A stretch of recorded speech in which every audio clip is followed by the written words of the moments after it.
Welcome to Curiousaholic. My name is HAIKO. I'm here today with my good buddy Evan. Hey there, Earthlings. So, before we get into today's episode, here's a quick rundown of how the podcast works.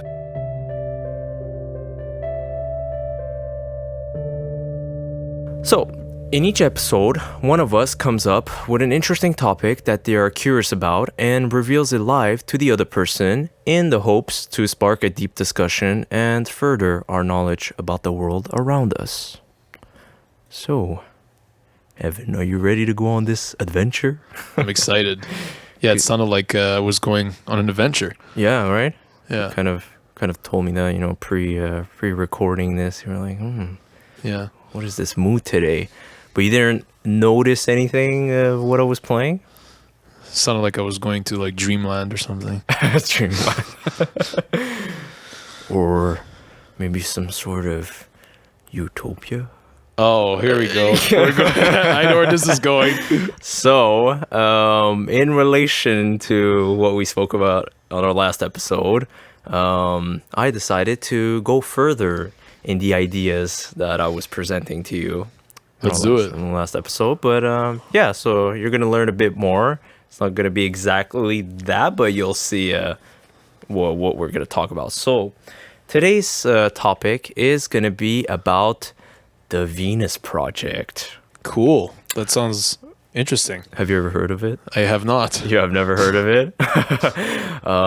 So basically it's a fairyland, like Disneyland. No, I'm kidding. So instead of going to Mars, we're going to Venus now, right? Yeah, now we're going to Venus. I want to go there. It looks cooler than Mars. Yeah, but I think it's way hotter. No, it looks like it's a nice place to live. Yeah. I heard maybe there's a lot of good-looking ladies on Venus. No. A lot of toxic gas. Toxic gas, yeah. But no, you'll find out now why it's called the Venus Project. So the Venus Project is basically this idea that was put forth about the resource-based economy that I was talking to you about in our last episode. I recall. Yeah, exactly. So we're going to see, what this project is about, what ideas they're putting forward, what kind of new society that they want to introduce to us, a better society. So we're going to look into the ideas put forward by the Venus Project. What is the Venus Project? So it's basically a non-profit organization that puts forth ideas to create a better, more sustainable, and richer society that benefits all humans, not only, a few rich people, Yeah. Are you part of the 1%? I wish. Yeah. So in the Venus Project, we're all part of the 1% or part of the 100%. Yeah. There's no... All for one for all. Exactly.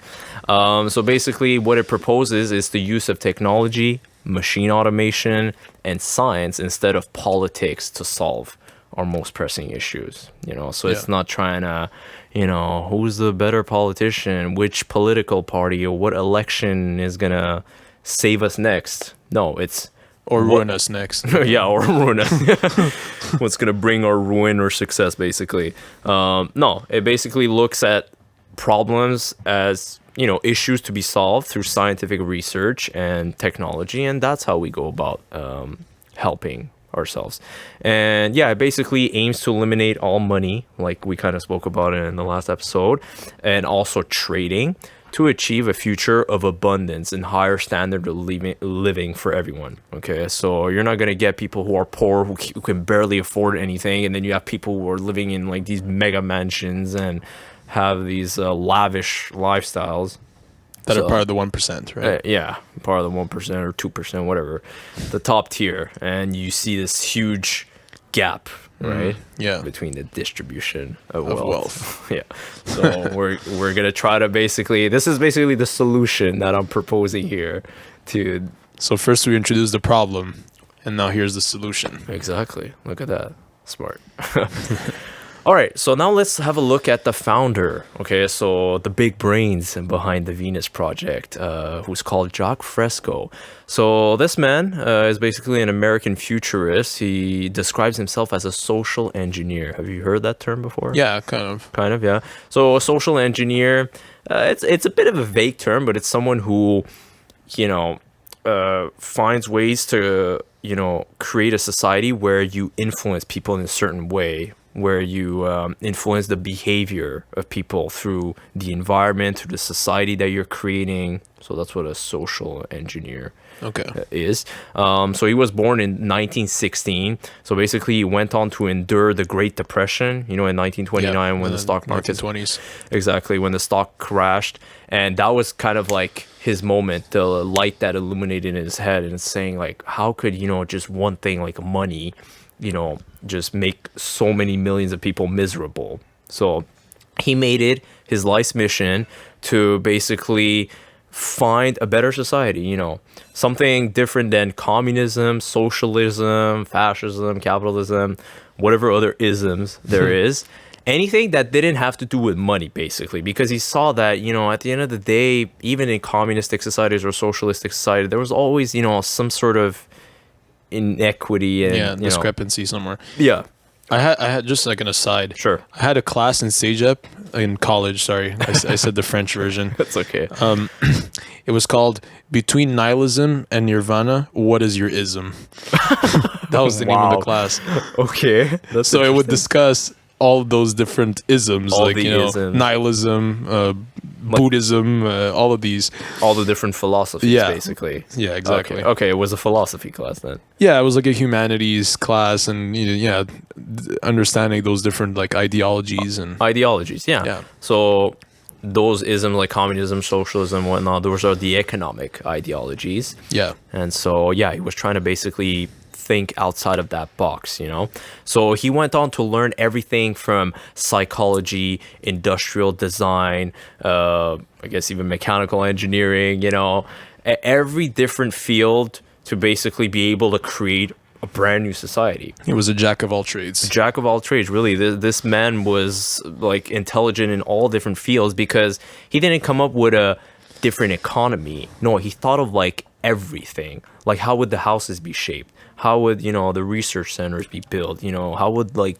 the roads and the trains and the cars, almost everything you can imagine. Yeah. And then in 1995, he founded the Venus Project alongside a partner of his called Roxanne Meadows. So him and this lady, they went on to promote the Venus Project. Wait, hold on a second. Yeah. He was born in 1916, and he founded this.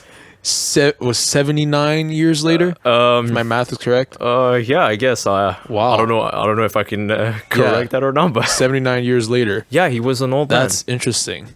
I mean, if you see on the slide here, that picture is like, in the early 2000, mid 2000s maybe. Yeah. So basically, he built his whole life on gathering knowledge. Yes. And then he made his idea come to life. Well, make this association organization to promote his idea. But yeah, the man, this isn't someone who was like, some young adult who's like, man, I'm tired of this society. I don't like, these rich folks, I want to have, society with no money. No, this guy thought everything through.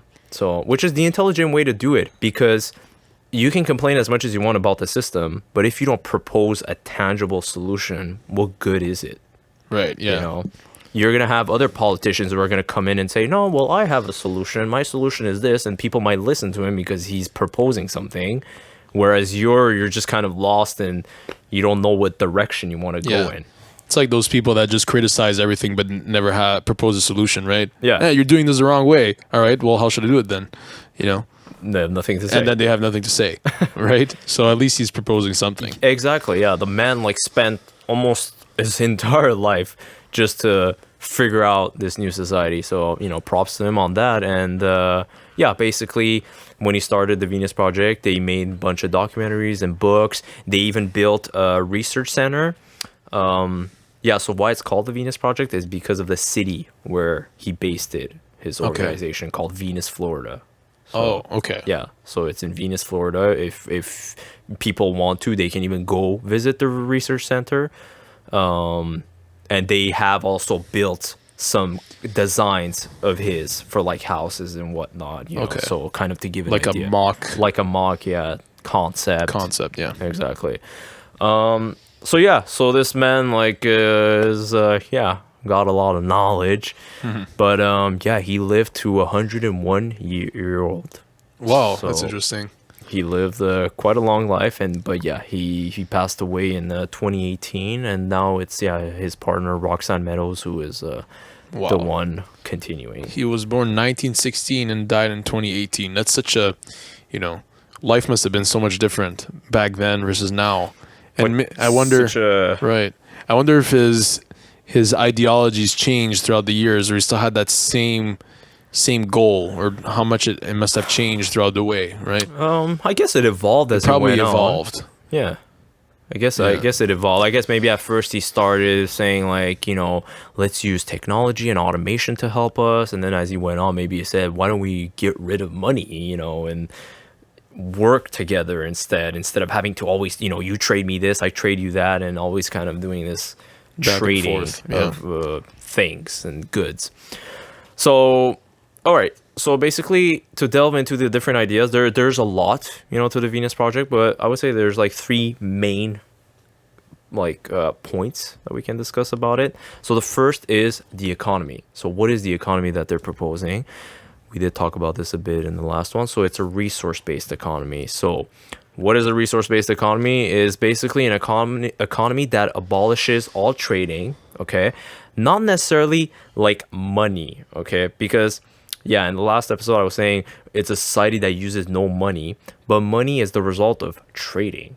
Yeah. If you think about it, So it's no trading. Yeah, basically there is no I give you this in exchange for something. Like the barter exchange that we're so accustomed to. Exactly. Say. Like since the dawn of time, I have a cow, I'll give it to you for like 10 chickens or something like that.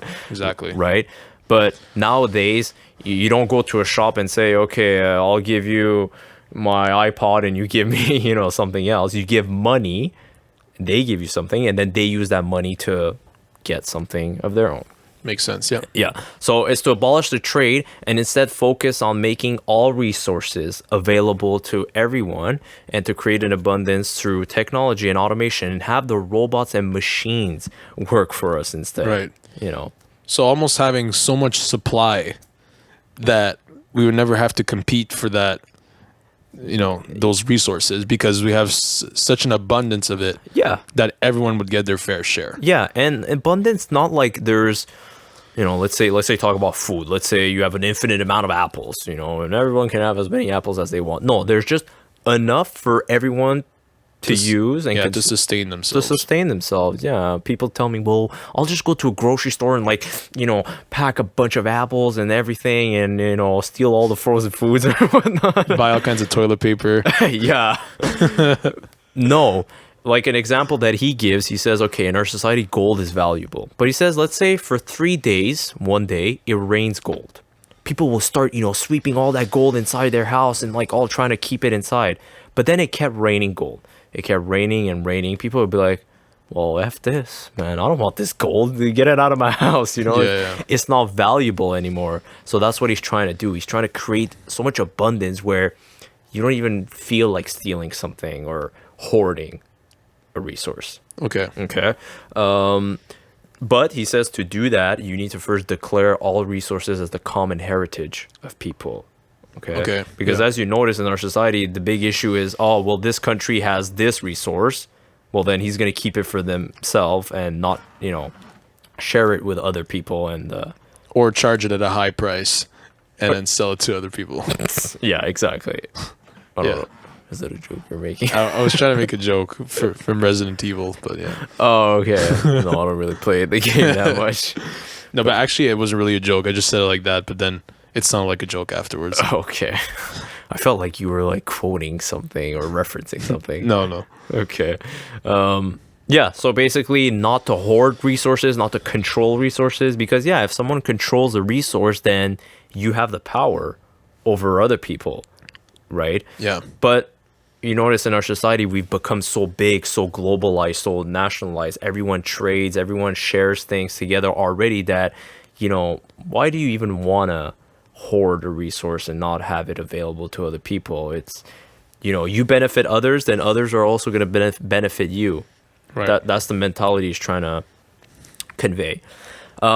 So yeah, also in this economy, the work, quote unquote, that people will do would be to benefit all humans and to achieve a more sustainable future. So basically, if you want to do research, you'll do that. If you want to, solve issues with a group of people, you'll do that. If you want to just travel, you can even do that. Or focus on your hobbies or leisures. Right. So like live to work rather than work to live.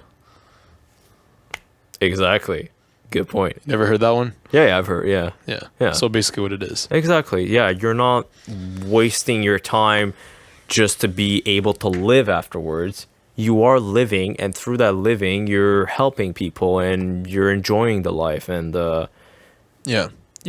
I think a lot of people would be happier if, we all had that mentality that we live to work, If everyone would be able to do what they want to do in life and have that as their job, then why would anyone be miserable to go to work, right? Exactly. And yeah, it wouldn't be like, I guess work. It would just be part of your life. It would just be what you do and have fun and and discover and learn, and you're curious and exactly. Because at the end of the day, we're all curiousaholics, people. Yeah. So I think this man, what's his name again? Jacque Fresco.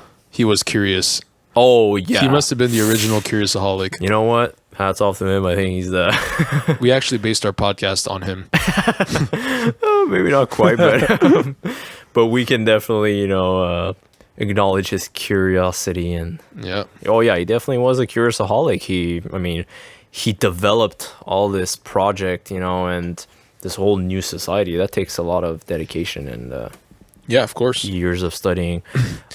I think just like a proof of concept of that is you could see just like the year he was born, and then when he actually created the project itself. What is that, like 80 years later or something?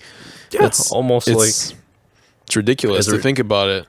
He was probably like pondering all these years, and then finally he's like, you know what? It's time. I've gathered all the knowledge I needed. Yeah, I can kind of walk still a bit. I'm gonna start this project. Exactly. Oh yeah. Yeah, like the videos that I see him online that I've seen, it was always like when he was old, really. Some of the videos you can find from the 70s is when he was kind of doing like talks and conferences with like a group of people, and he would talk about like human psychology and whatnot. But yeah, it was more later on that he developed this Venus project, and but yeah. Interesting man. Yeah. So yeah, basically the economy isn't to trade and use currencies. It's all based on what do we have and how can we make this abundant for everyone to use. Okay. And the work that people do is, whatever you're passionate about and how you want to help people. Oh, people will be like, yeah, but a doctor is more valuable than a musician. Then, what does a musician do? Well, a musician will bring joy to people through entertainment. People will still want to be entertained in a society like that. It doesn't mean, everyone is a researcher or scientist, because some people think like that. They think, oh, we all have to be engineers and whatnot, which is I feel offended. Look, man, you could be an engineer and then one day say, no, I want to go and do some MMA. Yeah, but see, this comes back to a little bit what we were discussing last time, right? Do certain professions deserve to be paid more than others, just based on their prestige or something? Not really, right? Just because you're an engineer or you're a doctor, are you really worth $20 million per year or something? Or a fighter, are they really worth $20 million per fight? Like, no, right? No. So kind of circles back to what we were discussing last time a little bit. Yeah. So in this society, like, you wouldn't have a doctor being like, well, I guess a doctor is, pretty valuable at the end of the day, like if someone's dying, it's not you playing your guitar. I was going to say, right. But you're not felt like, why is there such a huge discrepancy between, him and me? Exactly. Yeah, I see your point. So everyone's kind of on an equal level playing field, and you contribute the way you contribute to society. Right. That's it. So any questions on the economy itself? think it makes sense. We had touched upon this a little bit last time. Yeah, we did talk about that it was this. like resource based. Mm-hmm. But yeah, it clarifies a little more. Exactly. Okay, so to explain it a bit further, so now we're going to look at the infrastructure, okay, of basically how would the cities be built. So the way he designed the cities was in a circular fashion, okay? It does look, futuristic and like, man, I mean, it's very different to... Yeah, it's like welcoming the aliens. Come over here. We're making ourselves a target. Like those crop fields? Yeah, exactly. That's what it looks like a bit. So yeah, the cities would be designed in a circular fashion, and why he designed them like that, he says he was inspired by our human cells. He said, okay, if you look out deep down how our cells are made, he says, they're like a circle, and then in the middle you have, I think, what is it, mitochondria? Yeah, and then next to it you have all the little other things that function together to support that cell. And he said that the way it's designed is pretty efficient. And why he wants it to be a circle, because he says wherever you are in the circle, it's all an equal distance to the center. To the center, yeah. If you think about it. Whereas in a city that's like a rectangle or all over the place, like a linear city, if you're down here, then to get up there, it takes a long time. It's not built with like efficiency in mind. It's just built kind of like a tree that's like growing and like branching out. If you think about it, if everything was designed in a circle, I think what he's aiming for is for people to be able to come together a little bit more easily. Like if everyone's at the same distance from the center, right? Then everyone's going to converge there. Yeah, exactly. So that's probably what he was going for. Yeah, he based it basically to the center, and then whichever side you're on, it's always going to be equal distance to the center. He even said like a joke. He said, "Okay, let's say you're lost. Well, you just follow the same path, and you'll come back to good point, where you were." So the efficiency was in his mind. Now the different sectors of the city. So basically, the middle, that would be the central dome. That's where the cybernated systems are, like the brain of the what controls the networks, the healthcare system, childcare system, where you would have access to like food and essentials. That would be in the center. It will control the electricity, all that stuff. Kind of like the AI that would be there. Okay, I know people are like, I'm not sure about that, or look, skeptical. Yeah, I get it, and it's gonna depend on how we design these systems. Obviously, he didn't design the AI or whatnot. He's just proposing this idea as a more efficient. Come on, man, should have designed the AI. You know how long it takes to freaking make an AI. I do. Yeah, you do. So the central dome is kind of like the brain of the city. And then if you branch out a bit, is like the professional buildings, like the offices, universities, labs, kind of where people will group together to kind of work on different projects. You could also have workshops or places just to hang out with people, or you have a band or something, I guess you could have jam out, yeah. And then you have like another green belt, so that's like a recreational park, a place to chill, walk around. And then outside of that, that's where you have the residential area. So if you want to have a single house, then that's where you can have it. And if you notice, the cities are very green. You notice, like, compared to some of our cities, like modern cities, where it's just a concrete jungle. You feel or Orange Cone City, the one we live in. Don't tell me about that. Endless construction. Yeah. Well, in his city, you wouldn't have constructions. Everything will kind of self-sustain and automated and right. But yeah, everything is surrounded in trees, because that's what he noticed as well. He says humans perform the best when they are in nature. Interesting. When you are surrounded by trees and greenery, and it's true. Don't you get depressed when you're always surrounded by like concretes and Yeah, feels good to go into nature sometimes. Yeah, exactly. Like to have the balance. Yeah, even when I go to like my cottage or something, going up north, surrounded by we're basically in the forest there. So there's not much around. There's the lake. Could go fishing or something. feel great. Yeah, exactly. Changes your mindset. Definitely. We can't forget we're still animals who came from nature. Yeah. You know, we weren't made as a machine to be like, you know, in a concrete world and Yeah. right. So you have the green belt, the residential belt, and then you also have another belt which is for the apartment buildings. So if people want to live instead in apartments, they can live there. The other issue people bring up, well, wouldn't everyone want to have a mansion and live in a house alone? Well, not really. Some people might still want to be in an apartment because an apartment building might have a bunch of how do you say that word again? Amenities. Yeah, that's the word I was looking for. Like, you know, an indoor pool, gym, whatever. Whereas, you know, a single home, yeah, okay, you have your own home, but you might not have all the different, you know, facilities that you might wish. Yeah. So there's like a compromise to make, right? Some people might enjoy being in that apartment and right. So he's emphasizing a lot on shared space, you know? Yeah, he is. Right. Yeah, exactly. I don't know how this would go in the COVID era, but yeah. There would be no COVID era if we had a society in place. You know what? Yeah, I mean, because you see how much a society is based on science and research, where we would try to prevent, you know, COVIDs from happening, or we would have systems in place where if something happened, then we caught it quick and quarantine whatever people needed to be quarantined.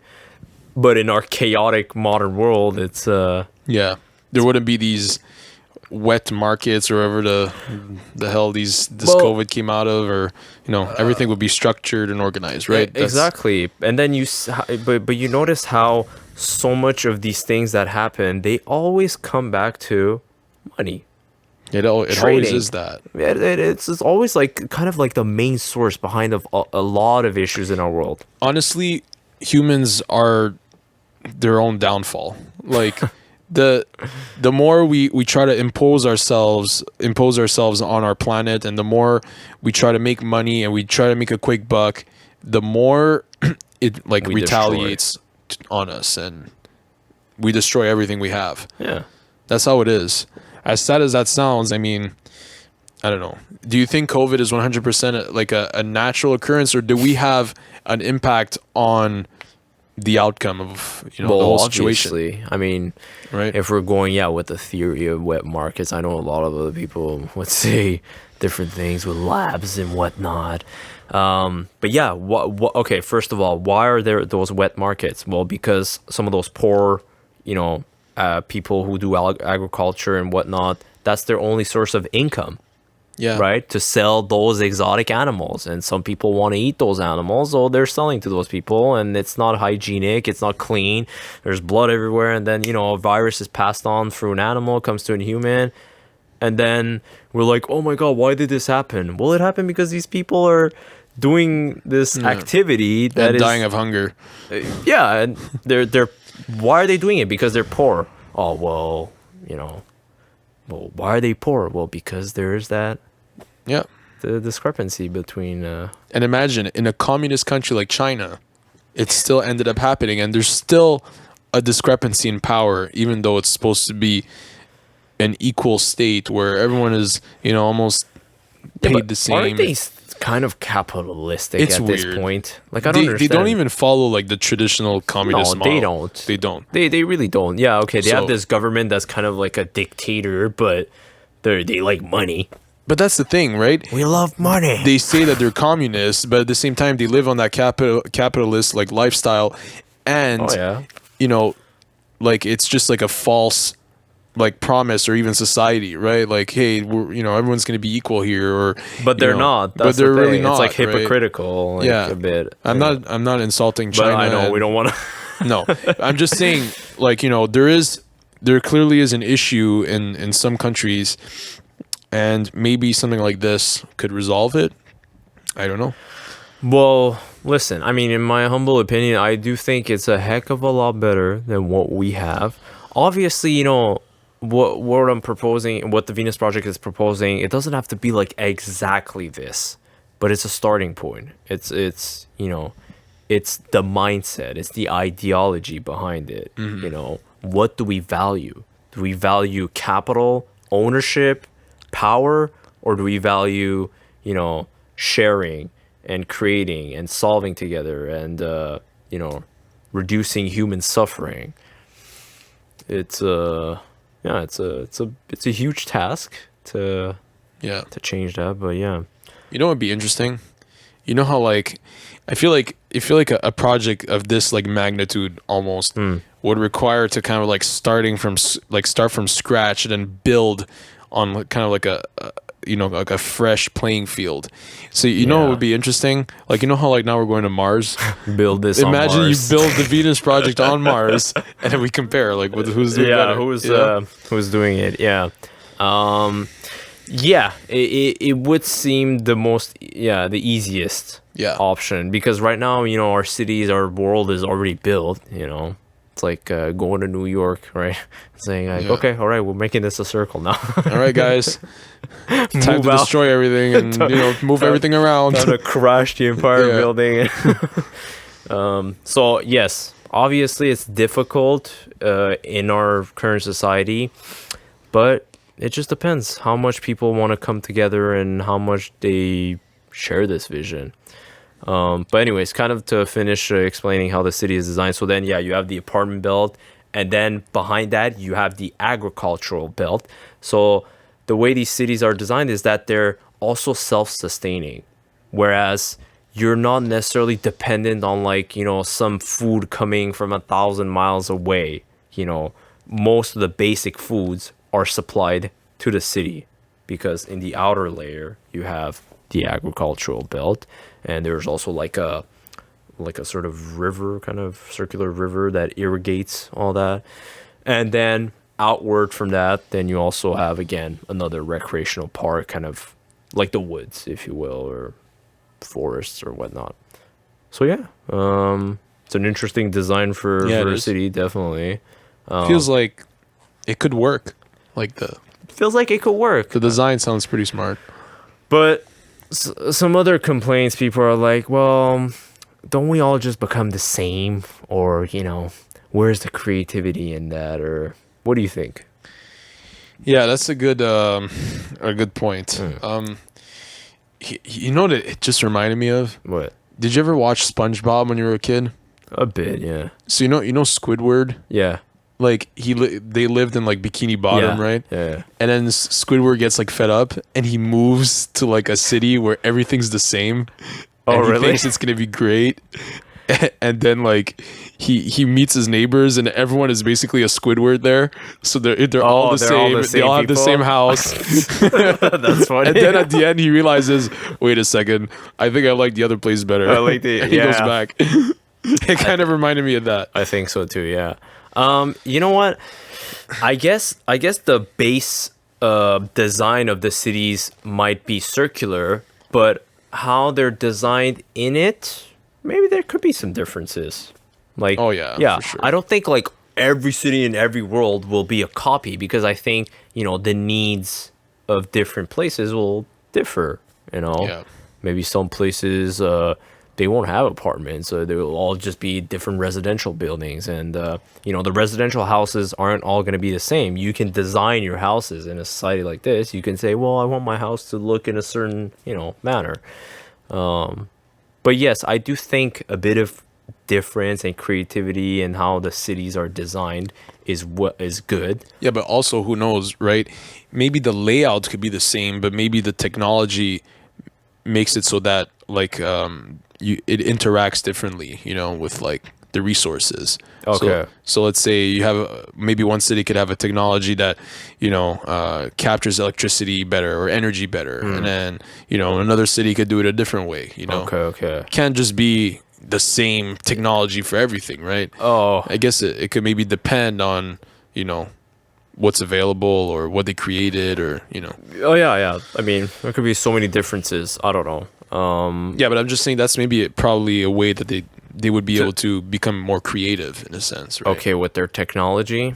Okay, what about like the way their buildings and whatnot are designed, or just the way the design is made in the city? Would they be? Well, here, let me give you an example. Let's say you compare two cities. Yeah. One of them is more at risk to earthquakes, and the other one is more at risk to, I don't know, another type of natural disaster. Okay. The city would have to be designed differently, right? True. Yeah, you're right. So those are differences that you could find. Yeah, exactly. Yeah. Okay. So that's a good point. Like, yeah, if a city's like near a volcano or something, then yeah, you know, you'd have like to, in Hawaii. yeah, exactly. You have to, you know, protect it a certain way, or yeah, maybe make walls or something, or I don't. Yeah. Yeah. So yeah, I do think there would be definitely there'd be some differences. Some differences, yeah. But do you think that we would keep old cities as like relics of like the past? Possibly, yeah. Maybe I guess. Yeah, because you know, even if in a society like this, I don't think people would say, "All right, let's destroy, you know, Rome and let's destroy Athens or you know these ancient cities," you know, because they're part of history, right? You know, you can't. Yeah, that's the thing, right? This is all like hypothetical, of course, and we'd have to have a contact. Like, would we do this on Earth? Or would we do this like on Mars? Like it depends, right? If we do this on Earth, then yeah, we'd have to make that decision. Do we want to keep these ancient cities as, you know? So there's a lot more that we need to think about. Exactly. Yeah. And that's why on the last episode, when you said, you know, this could take years and years to make the change and to make the transition. Now I think this like kind of confirms it, right? Oh yeah. I wasn't kidding. Yeah, I mean, it's like it could take a whole century, maybe more. Destroying a whole city and then rebuilding, like it could take hundreds of years. Yeah, obviously it's as I said, it's a monumental change, and I don't know. It depends. Maybe yeah, we don't destroy this city. We move out somewhere else where you know bigger space available to build a new city. But who knows? Honestly, again, it's just to plant the seeds in people's heads and make them think, see that there are other possibilities. Who knows? Yeah, you know, exactly. Because what was that quote? Albert Einstein said it. He said, "We cannot solve our problem with the same thinking that we used when we created it." Yeah, that's smart. Okay. Yeah. But that's what people nowadays do. They're stuck in this system. They created this issue and they're trying to solve the issue with the same way they thought when they created the issue. Yeah. You need to think outside the box, as cliche as it sounds. Yeah. You know, sometimes getting like think an outside the circle. Greg Doucette. Yeah. I bet he will love these circle cities. He would love these circle cities. Yeah. He's all about the circle. Yep. Yeah. I forgot what I was saying. I was saying that. Anyways, it's okay. About the cities, about the. I was saying the way we think and create an issue, we need to think in a different way instead. Yeah, exactly. Yeah. Like sometimes I remember what I was gonna say now. Okay. So sometimes I find getting an outside perspective on an issue always ends up solving the problem somehow. Like sometimes you're stuck so much in your own problem. Yeah. That when you get an outsider's perspective, it just seems so much clearer, and you know. That's true. Like you're just going to talk to someone about your problem. Yeah. You know, be like, man, I'm going through this. I don't know what's going on. Then they say something, and you're like, you know what? You're right. Yeah. I didn't think of that. And sometimes it comes out of nowhere. Yeah. Like, let's say at work sometimes, I'm working on a problem, and then someone just says, hey, but, you know, have you tried this? Yeah. I'm like, oh, that sounds smart, you know, and like, it works. How did I not think of that? Yeah. It's true. Well, when you have a different set of eyes, a different perspective, someone to review what you're going through, they can give a new perspective. So, yeah, I agree. So that's what we're trying to do: give a new perspective here. We're trying to be circles. So yeah, here I kind of put some different images also to give you some ideas of how we will look inside the city. Look at the shape of an S. Yeah, okay. So another thing that we can also have is cities on oceans, on water. As much as he says, cities on land are great, he says we can also build cities on water, and those cities will be more focused on protecting the oceans and the ecology in the ocean and all the fish, and because if you notice, our oceans are very important as well. Yeah, for sure. To our survival, really. So much of our oxygen, I think most of our oxygen comes from the ocean. Yeah. Really. From like the planktons, that release the oxygen. So, yeah. So you see, it's a pretty different. It's like a cruise ship, how like they're so big and it's like life on water. Yeah, exactly. And then you go down, and then Jaws comes around through the window. Oh, okay. I think I went a bit further in my. Okay. So we saw the infrastructure. So the third point we're going to look on is human behavior, okay? So how are humans going to behave in a society like this? What are they going to do? Are they going to be lazy slobs, couch potatoes watching Netflix, or what else are they going to do? So one thing people are going to focus on is, as we said, the scientific method, trying to adopt a more, rigid approach of solving problems by doing research and finding the best solution, not the solution that's half-ass. So people would be more scientific in their nature. Also, the values of people would change. We wouldn't want to own things, be greedy, want more money, property. We would all be about sharing and preserving and creativity.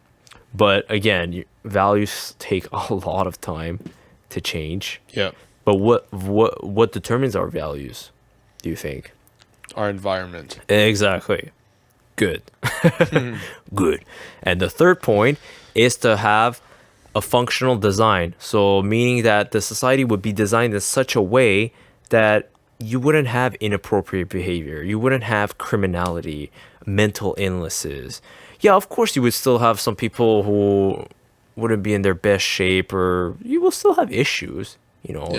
Just people, relationship and jealousy or other things like that. But those sort of things are also learned, and you need to educate people. You need to give classes on how to have emotional intelligence, on how to communicate properly. In our society, it's not like how to communicate with people, it's how to, basically stab them from the back, or, tell each other off. Yeah, or trying to basically sell yourself, seduce people. That we live in this sort of culture where we try to seduce other people. Influencers. Influencers. Yeah, exactly. There wouldn't be influencers in the Venus Project. Oh, heck no, you wouldn't have influencers. So, yeah. But how like a society, I think, should have some issues, I don't think a perfect society is a perfect society. You know what I mean? Like if something's too perfect, then it's something wrong. Then something is going to fundamentally is wrong somewhere.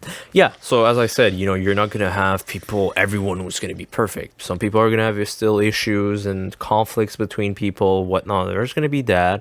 But you're also going to have problems that we're continually going to solve. We're not going to have the perfect electric system or water system or design for our buildings. There's always going to be that to, perfect. Improve. Yeah. Like our computer systems. Every year, we make it better and better.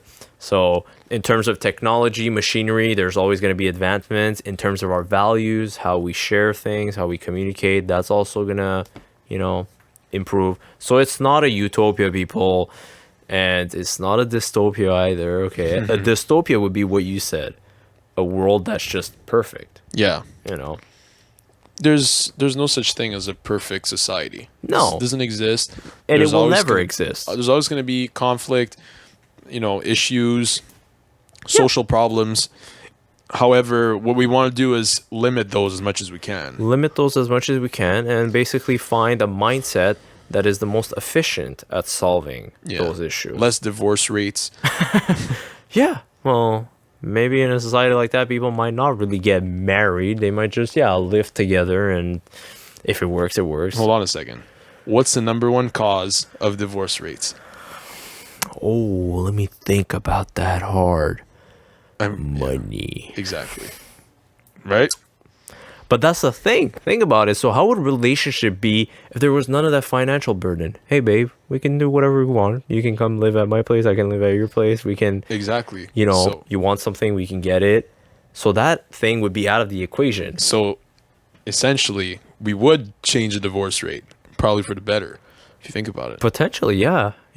If you remove the number one cause, right, something's bound to happen. It would drop dramatically, right? But then at the same time, would people get married as often in a society like this? That's the thing, because as you see, marriage is not just union; it's a whole slew of things. It's it's a contract. Saying, I own half of what you own, and you own half of what I own. So some people get married for the wrong reasons, right?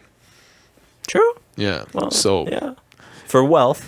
Yeah, exactly, for wealth. Yeah, to share the wealth. I mean, so maybe less people will get married, and at the same time, less people get divorced. Or get divorced, yeah. So that's I guess people wouldn't get married, so you couldn't technically get divorced. You would, I guess, just be separated. Yeah. But still, you would have less, separation, I guess, maybe. Yeah. Yeah. You would still have people separating for sure, for whatever other reason, but you wouldn't have that main issue with money. You wouldn't have, the father working tirelessly and the wife is saying, oh, you're always focused on your job. You're such a workaholic. I can't do this. And for 10 years, they go on like that. And that is like, well, I provide the food on this, Yeah. None of that. None of that. That would be fun. That would be fun, right? It would definitely alleviate a lot of stress in life. And so... Yeah, I know. It sounds very, too good to be true, and how could we ever get to that? But why not, Yeah. We don't know until we try, right? Exactly. And also, like, crimes and whatnot, kind of how I mentioned in the last episode, if you have everything you need, why would you want to steal or kill someone or go to war? Or go to war, yeah. Why do we have wars? Tell me. Yeah. Nowadays. We elaborated on that on our last episode, so you should watch our last one. You should last time. No, but seriously, what's the number one motivation for war? Or what's maybe motivation is not the right word, but what's the largest cause of war? Yeah, money, yeah, resources, exactly. You see. To control resources and to basically beat the game because that's the system. Yeah. Anyways, so let's get to the question part just to, finish off the episode with some questions always.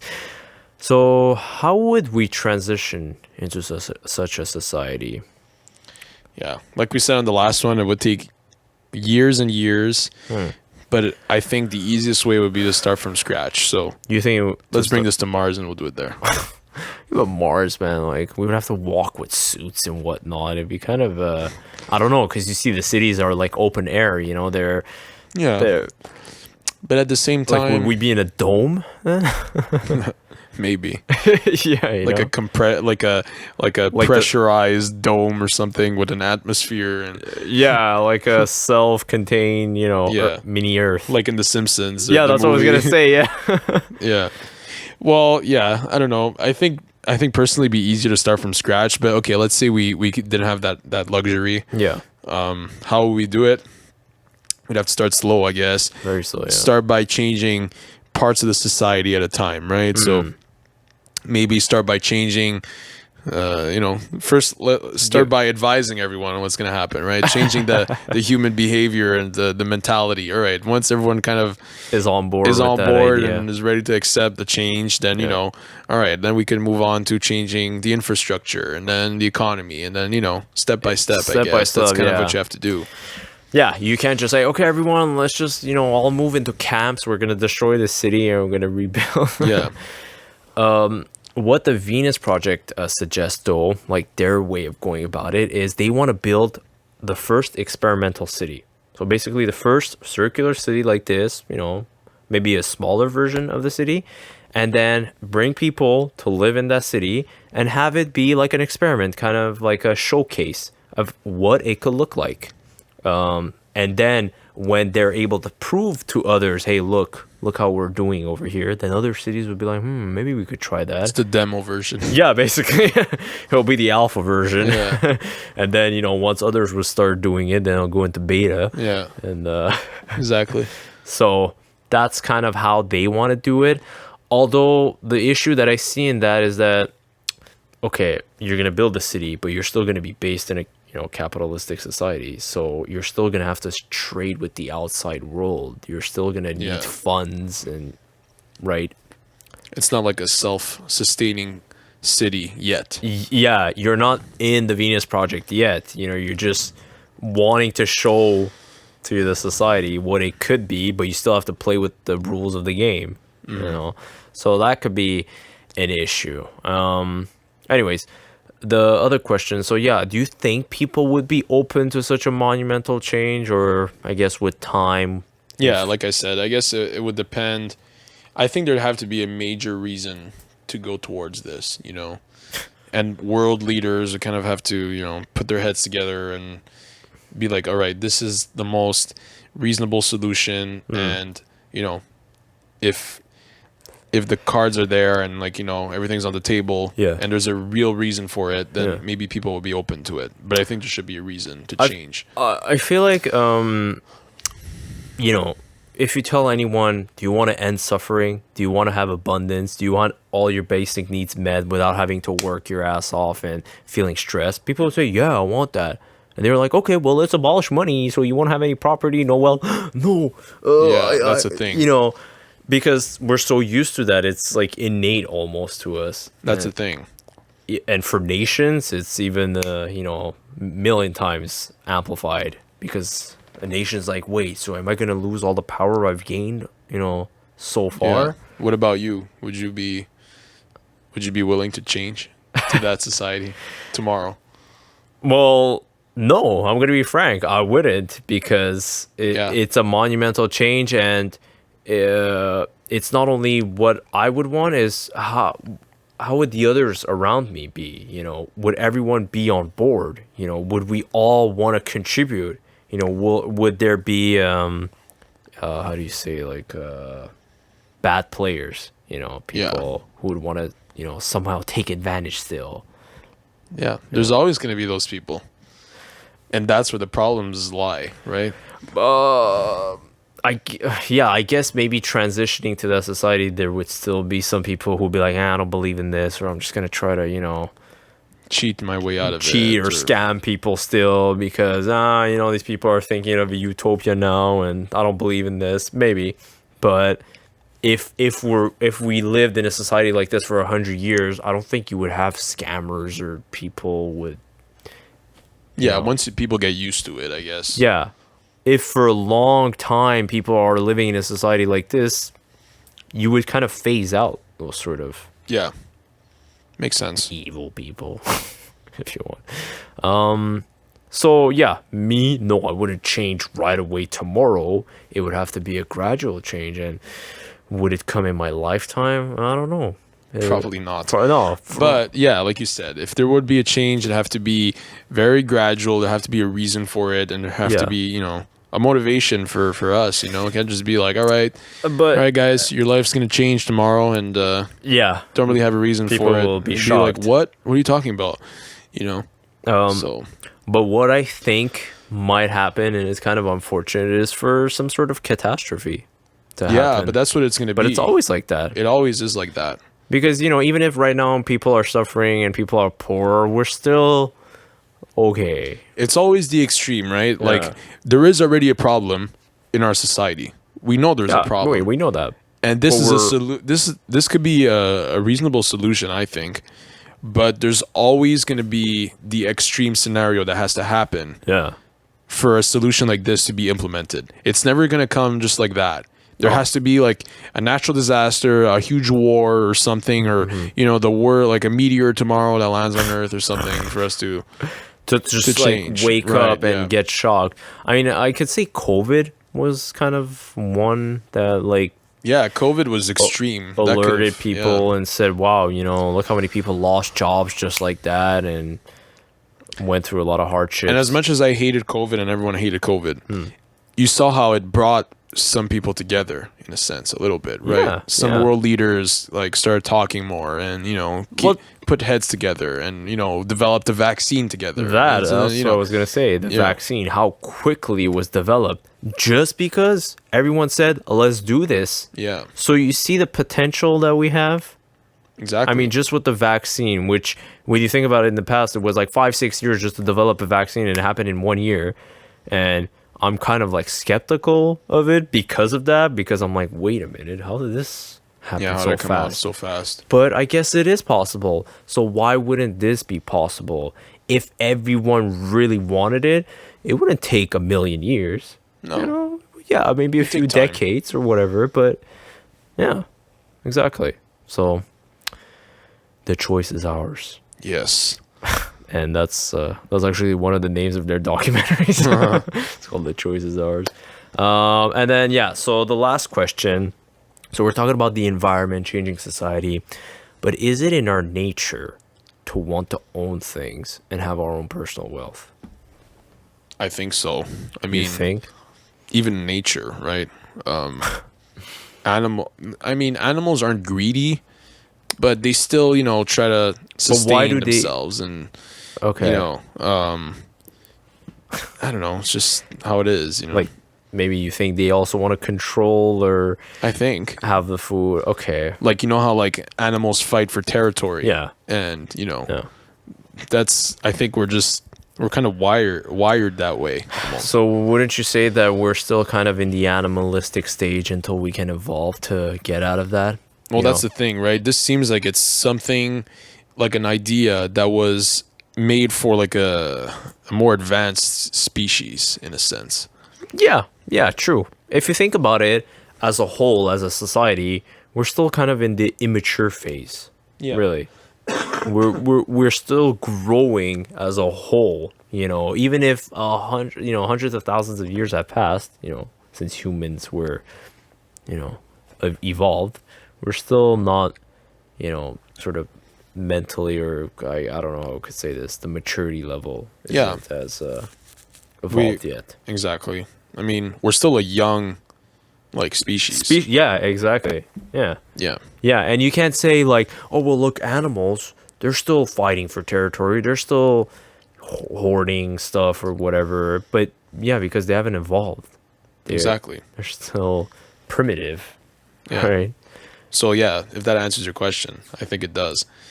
Is that in our nature? I think so, right? If you just look at animals, how they behave between each other, competing between other species and fighting for territory, trying to get, hunting and, I think that's it. I think we're just wired that way. But we can't change? We can't evolve to be better? Oh, to share. I'm sure we can, for sure. I think so, I'm just saying, I think it's just in our nature. In the most instinctive level, maybe we want to, At the instinctive level, to want to control. Okay. That's how we are. I guess so, because I think as animals do it, why do they do it? It's for their survival. Yeah, right? That's the thing, right? That's the thing. We also want to survive, so if we get something and there's little of it, then we want to keep it. And you know how, like, even before... What was our way of like asserting dominance the most was through fighting and through, competing with each other and, like, I don't know, just war, like so many wars throughout history, right? It was all that, right? It was very primitive, yeah. It was primitive, and, I guess we're still like that a little bit, Yeah. We're slowly like, evolving away from it. Yeah. We don't have as many crazy wars as like, the medieval times. Yeah. We don't attack each other every year, but but we still have a long way to go. Yep. Definitely. I agree. To close this off, basically some of my points here is that at the end of the day, I think that collaboration instead of competition is what will get us far in our society. Like, let's just be honest, okay? an idea like the Venus Project will come slowly through time, and it's with education and the willingness to work together on global issues. Kind of like how we did with COVID. We were willing to develop a vaccine, and we made it happen. So if we want it, we can make it. And we need to also consider that all humans, not just a few, have the right to have all their basic needs met.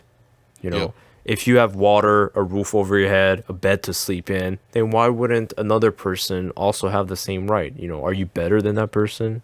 No. You know, and last point is that we're not here on this planet to work and die. We're here to live, love, and discover. Yep. Stay curious. Basically. Anything else to add? No, I think you summed it up well. Can't say it better than that. Exactly. So stay curious, folks. I mean, that's what's going to help us to expand our minds and find better ways to live altogether. Yeah, that was a good one. That puts an end to our little mini series here on a 2-part series. Distribution of wealth and the Venus Project. Yes, sir. Alrighty. All right. Well, thank you guys for watching, and thanks, guys. Catch you next time. Catch you on the next one. All right. Bye. Bye.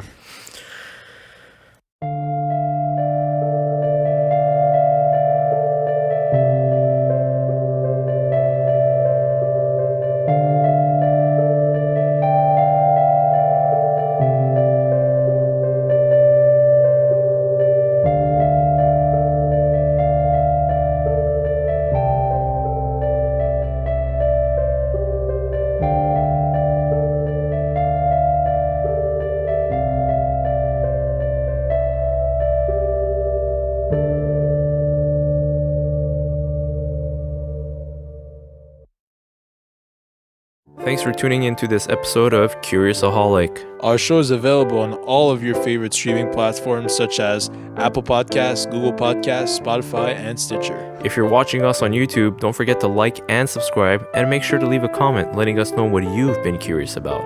We release new episodes every single week just like this one. But until next time, stay curious, folks.